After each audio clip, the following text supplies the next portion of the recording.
सरदार sir, साहब को एक लेकर मिनट, जो प्लीज, सरदार बेरोजगारी साहब को शुरू लेकर करते हैं सर। बेरोजगारी एक बड़ा मुद्दा रहा, आप लगातार घेरते रहे हैं केंद्र सरकार को, और इस सरकार अब आएंगे तो मैं क्या बोलूँगा सरदार एक सवाल पूरा कर देता हूँ सर। इस सरकार ने सरदार शहर में चुनाव हम लोग जीतेंगे।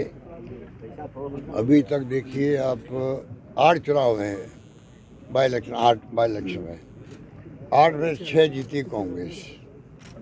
बीजेपी की एक में जमानत जब्त हुई और एक में 3rd नंबर पे रहे वो। इनकी बहुत हालत ख़राब है।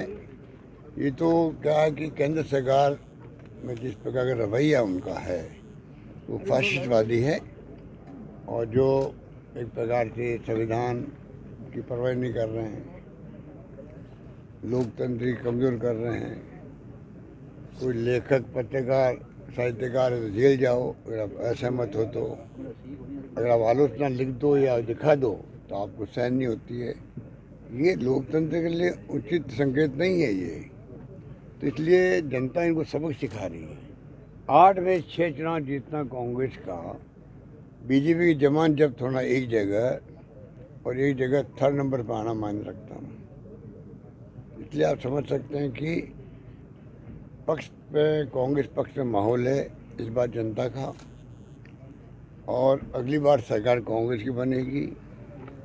इतनी योजना जो हमने दी है, अगर योजना का पत्रकार लोग भी मेहनत करे, विश्लेषण करे पब्लिक इंटरेस्ट के अंदर, वो मेरी शिकायत है पत्रकारों से भी, लेखकों से भी, कि उनको कम से कम हमारी जो योजना है उनका मर्म समझना चाहिए। अब जैसे हमने उड़ान योजना लागू करी महिलाओं के लिए, घरों में संकोच करते बोलते हुए बच्चे भी माँ से, पर वो नेचुरल कोर्स हैं, एमसी जो इनकी माहवारी होती है, उसके लिए 500 करोड़ रुपये हम खर्च कर रहे हैं कि 12 नैपकिन मिले अच्छी क्वालिटी के, जिससे कि इन्फेक्शन नहीं हो महिला को। गांव में महिला समझती नहीं बेचारी, इन्फेक्शन होते बार बार बीमार पड़ती, दवाएं लेती है, कभी कैंसर, कभी उनके बांझ बन जाती है, बच्चे पैदा नहीं होते हैं। कितना बड़ा जुल्म होता है, लोग समझते नहीं हैं। अब हमने इतना बड़ा कदम उठाया है, कितने पत्रकारों ने, कितने लेखकों ने उस पर लेख लिखे भाई, कितने लोगों ने पब्लिक को एजुकेट किया। आप चौथा स्तंभ हो तो हम लोगों की ड्यूटी है वो हम निभा रहे हैं, आपकी ड्यूटी आप निभाओ। उसमें मैं कभी महसूस करता हूँ, इसलिए मैं कह रहा हूँ, मेरी कोई शिकायत नहीं है। ये तो आपका चौथा स्तंभ, आप जानो कि आपको क्या करना है। पर मैं बचपन से देख रहा हूँ, कोई ज़माना था कि पत्रकारों की बहुत बड़ी भूमिका होती थी राइटअप लिखने के अंदर भी। तो इसलिए मैं समझता हूँ कि भूमिका में हमारे जो बिरादरी पत्रकारों की है वही हमारे भाईबंदी है। राजनीति की तरह वो भी ज़िंदगी लगाते हैं इसके अंदर। साहित्यकार, लेखकों की बहुत बड़ी भूमिका है समाज में बदलाव लाने की। तो मेरा मतलब है कि चिरंजीवी योजना, हमारी चिरंजीवी योजना है, हिंदुस्तान में नहीं दुनिया में कहीं नहीं होगा कि आप 10 लाख का बीमा अलग करो और फिर किडनी या लीवर ट्रांसप्लांट की नौबत आ गई और 10-15 लाख लग रहे हैं तो इस सरकार पूरा खर्च उठा के उसका फ्री इलाज कर रही है, फ्री ऑर्गन ट्रांसप्लांट कर रही है।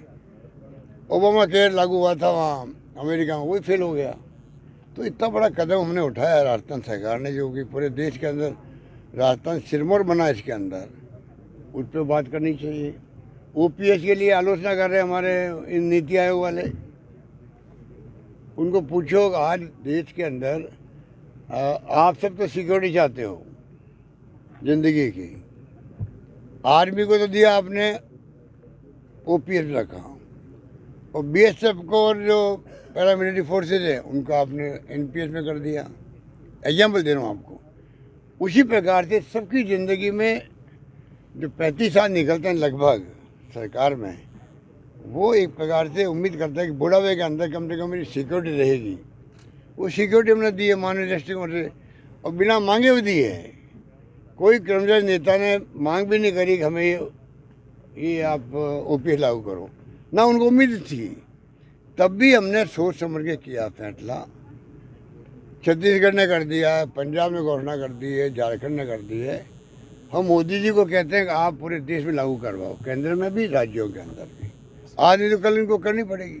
सर 2023 से पहले स्कीम हमारी है, बिल्कुल ऐसी पेंशन दे रहे हैं हम लोग। पेंशन इतनी कम मिलती है बुजुर्गों को, विधवाओं को, और निस्सज्जनों को।